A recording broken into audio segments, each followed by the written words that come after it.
Vamos a conversar ahora con el nuevo presidente de la Cámara de Diputados, el diputado del PPD, Marco Antonio Núñez. Diputado, ¿cómo está? Muy buenas noches. Muy buenas noches, Daniel. Un placer poder compartir temas tan relevantes para el interés de la gente como el que vamos a hablar esta noche. Usted además es médico. Claro que sí, y especialista en salud pública. Sí, y recordábamos que hace no muchos años, hace 8 años, la Cámara de Diputados prohibió que se tratara el tema del aborto, declaró que no era posible tratarlo porque requería una reforma constitucional. Fue un error porque eso fue apoyado incluso por un presidente de la Cámara que era de su propio partido, Antonio Leal. ¿Se equivocó ahí la concertación en ese momento al cerrar incluso la discusión sobre el tema del aborto? Me acuerdo perfectamente lo que hizo el expresidente de la Cámara hace 8 años, Antonio Leal, fue declarar admisible un proyecto de ley muy similar al que vamos a discutir, el que ya estamos discutiendo. Y fueron parlamentarios de la UDI, particularmente de la derecha, en ese momento oposición, era el primer gobierno de la presidenta Bachelet, las que plantearon por declarar admisible ese proyecto de ley que cayera, es decir, una censura a la mesa de la Cámara, que no prosperó porque en ese momento, como ahora, éramos mayoría. Pero lo que ha ocurrido en estos 8 años, como lo que han ocurrido en los últimos 25, es que la sociedad chilena ha cambiado tanto. Pero solo para contar la historia completa, se votó y con votos también de la concertación se declaró que efectivamente era inadmisible el proyecto. No cayó la mesa, pero efectivamente lo que ocurrió es que no pudimos tramitar un proyecto de ley de origen de los propios parlamentarios.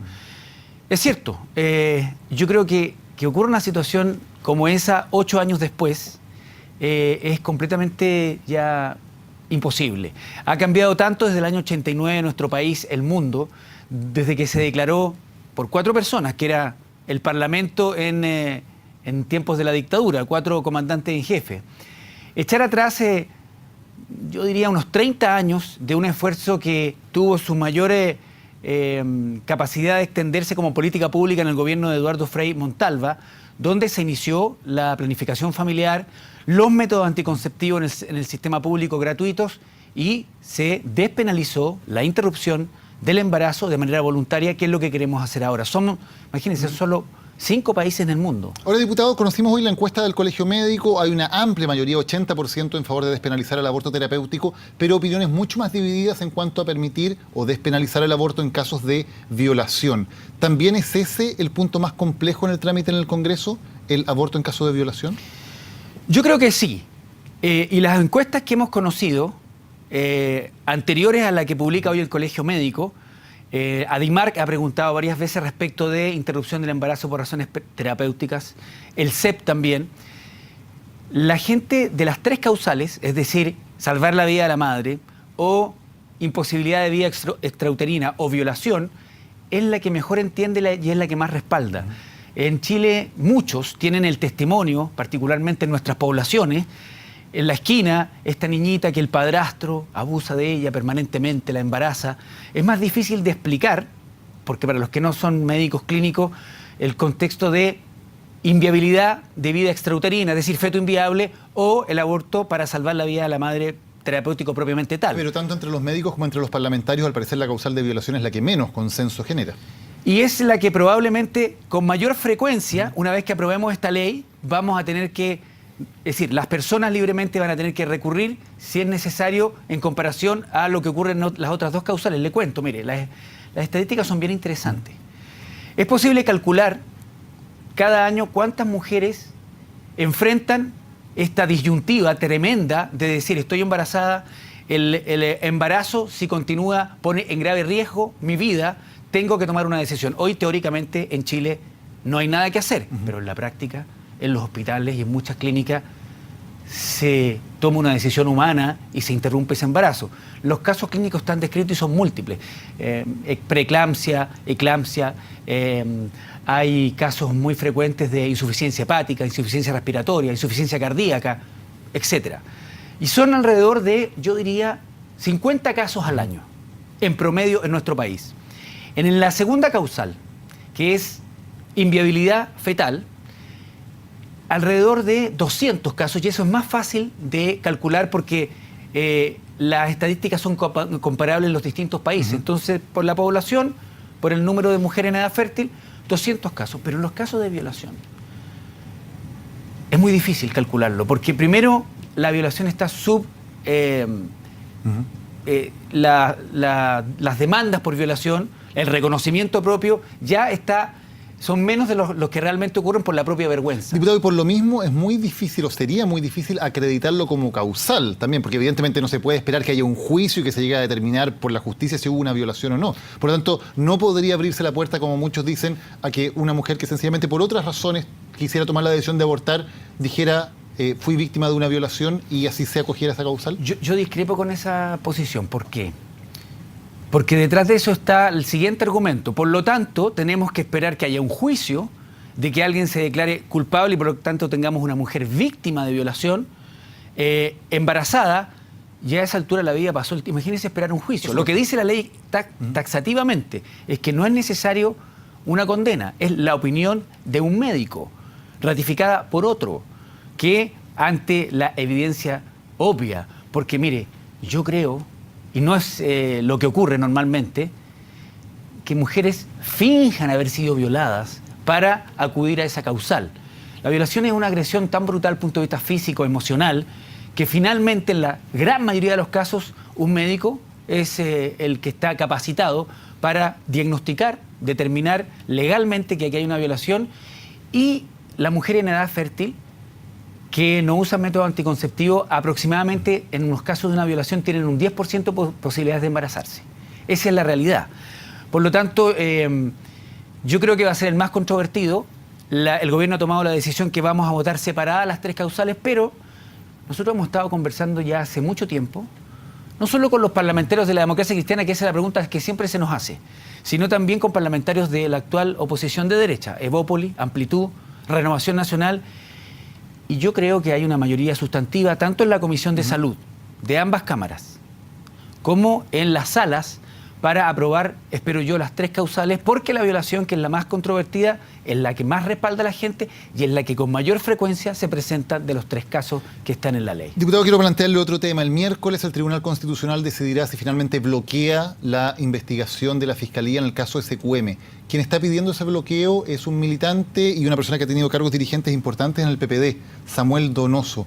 ¿Corresponde que un militante del PPD esté alegando en favor de proteger a SQM y evitar que la Fiscalía pueda investigar la verdad sobre ese caso?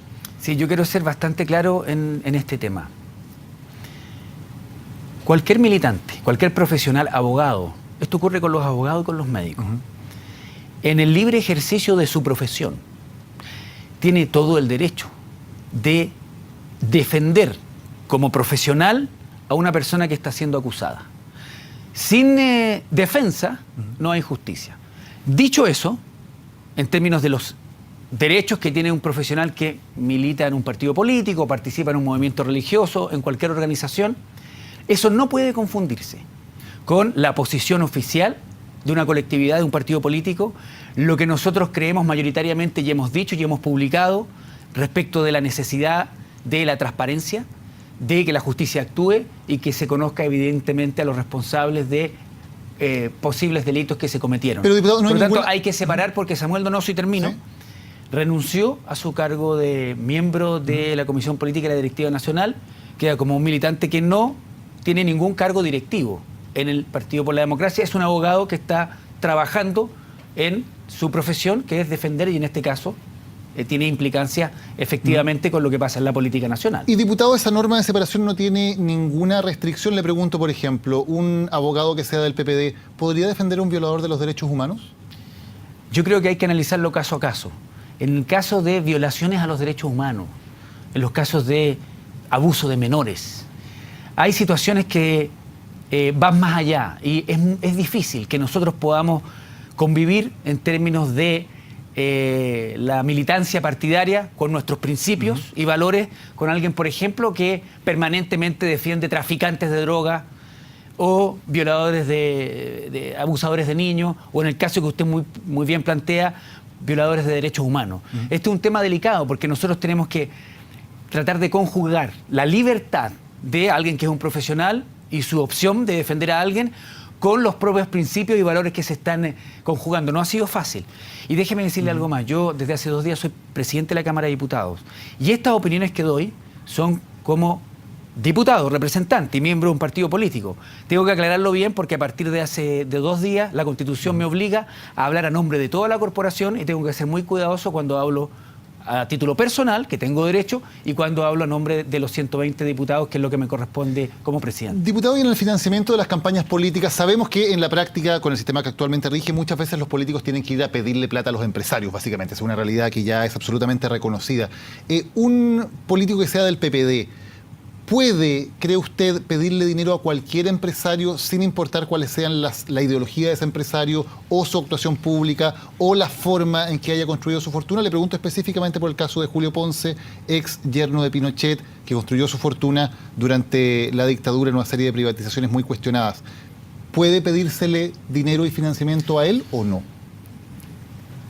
Yo creo que como principio básico, entendiendo lo que significa una campaña electoral, para ser electo autoridad, que toma decisiones orientadas al bien común de la gente, a la democracia, nunca debería pedirle respaldo en términos de dinero para la campaña a ningún empresario.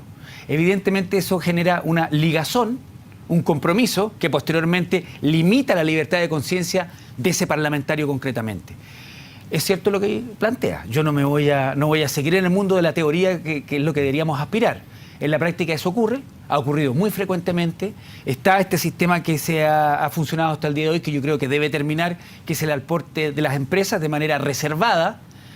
Evidentemente la mayoría sabe o puede hacerse saber qué empresa aportó dinero a la campaña. Las campañas tienen que ser más baratas, más austeras. Hay ejemplos de senadores. Y para cerrar, diputado, ¿se le puede pedir plata a cualquier empresario o tiene que haber alguna restricción? Yo creo que hay diferencia. Es distinto cuando hay... Pensemos en el caso Penta. Una empresa que tiene intereses en todo el marco de las posibilidades financiero-económicas en nuestro país. Bancos, seguros, ISAPRE, AFP. Cada vez que yo vote una ley, probablemente va a estar relacionada a algún interés del grupo Penta. Distinto, hay otros empresarios que tienen giros que están bastante menos relacionados y hay algunos que efectivamente colaboran de manera voluntaria sin pedir nada a cambio. Esos empresarios existen. Lamentablemente en Chile, la mayoría de los empresarios, hay que decirlo, poderosos, son de derecha. En el mundo uno encuentra empresarios que pueden ser de izquierda y que efectivamente no compromete a los propios valores. Eso tiene que terminar, tiene que haber financiamiento público. Y yendo a la respuesta, no da lo mismo qué empresario va a ayudarte en tu campaña por el nivel de compromiso que posteriormente eso genera cuando uno tiene que votar y defender a la gente. Diputado Marco Antonio Núñez, gracias por habernos acompañado. Muchas gracias, muy buenas noches. Buenas noches. Vamos a la pausa, ya volvemos con más.